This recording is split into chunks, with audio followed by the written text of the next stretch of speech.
Livre des Nombres, chapitres 35 et 36. Profitez, mais profitez. Ce sont nos 2 derniers chapitres du livre des Nombres.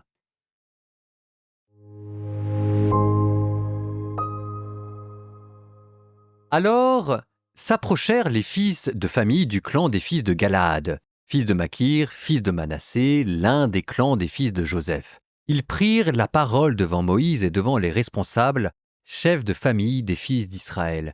Ils dirent : « Le Seigneur a prescrit à mon Seigneur de donner le pays en héritage aux fils d'Israël, en le partageant par tirage de sort, et mon Seigneur a reçu l'ordre du Seigneur de donner la part d'héritage de notre frère Sélophéad à ses filles. Or, si l'une d'elles épousait un membre d'une autre tribu d'Israël, sa part d'héritage serait retranchée de l'héritage de nos pères, tandis qu'elle s'ajouterait à l'héritage de la tribu dans laquelle l'épouse serait entrée. Cette part serait alors retranchée de notre héritage attribué par le tirage au sort.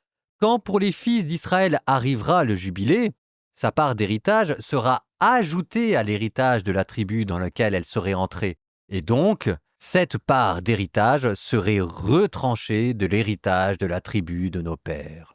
Alors Moïse donna l'ordre suivant aux fils d'Israël, selon la parole du Seigneur. Il dit : « Ceux de la tribu des fils de Joseph ont raison. Voici donc ce qu'a ordonné le Seigneur en ce qui concerne les filles de Sélophéad. Il a dit : elles pourront épouser qui bon leur semblera, à condition d'épouser quelqu'un d'un clan de la tribu de leur père. Ainsi, les parts d'héritage des fils d'Israël ne passeront pas d'une tribu à l'autre. En effet, chacun des fils d'Israël restera attaché à l'héritage de la tribu de ses pères. Toute fille qui possède une part d'héritage provenant des tribus des fils d'Israël doit épouser quelqu'un d'un clan de la tribu de son père, afin que chacun des fils d'Israël possède la part d'héritage de ses pères. Ainsi, la part d'héritage ne passera pas d'une tribu à l'autre, car la tribu des fils d'Israël resteront attachées chacune à sa part d'héritage. Les filles de Sélophéad firent comme le Seigneur l'avait ordonné à Moïse.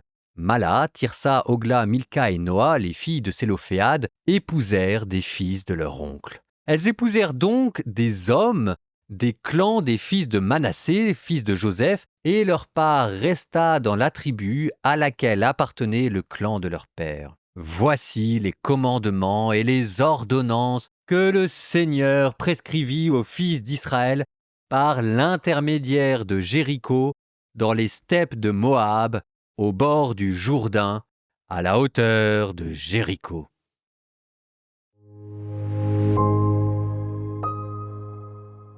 En attendant, le dernier mot de ce livre n'appartient pas à Moïse, mais aux femmes.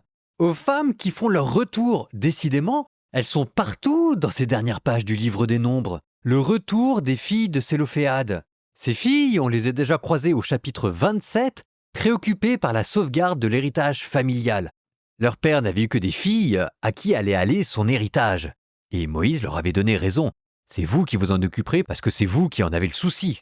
Bon, ici, ce sont les hommes qui s'inquiètent d'elles. Qu'est-ce qui se passe si ces filles se marient avec un Israélite qui appartient à une autre tribu ? Les hommes qui ne peuvent pas s'empêcher de faire la mouche du coche ici, mais qui posent quand même une bonne question. Parce que derrière, vous sentez le souci des tribus, le souci de l'héritage et des traditions, de préserver la mémoire de qui on est. Et ça, vous dit Moïse, c'est bien.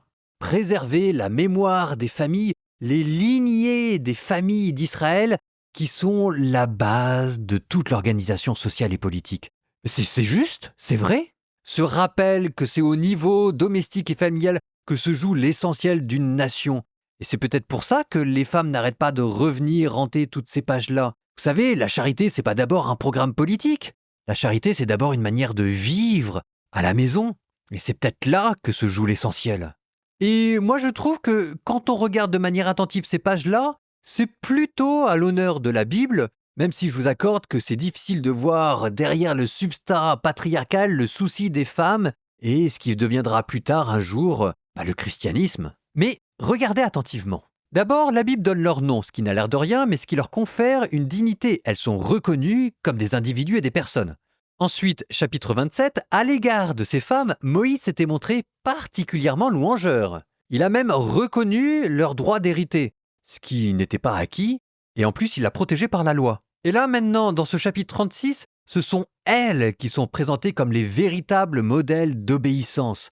On a le sentiment que c'est à travers elles que là, on a compris ce que c'était que de vouloir sauver l'héritage familial et donc l'héritage national. Si vous regardez bien même, allons plus loin, la manière dont les hommes essayent de préserver l'héritage dans le livre des Nombres, généralement, c'est en tuant tout le monde. Souvenez-vous de Phinéas. Les femmes, elles essayent de préserver la tradition et l'héritage en fondant des familles et en préservant l'héritage familial. Ben, ça a plus de classe. Enfin et peut-être surtout, là, à mots couverts, on vient de leur reconnaître le droit de choisir leur mari. La seule chose, c'est qu'on a mis des bornes à leur choix pour que l'héritage reste à l'intérieur de la tribu. Pour le reste, elles peuvent choisir qui elles veulent.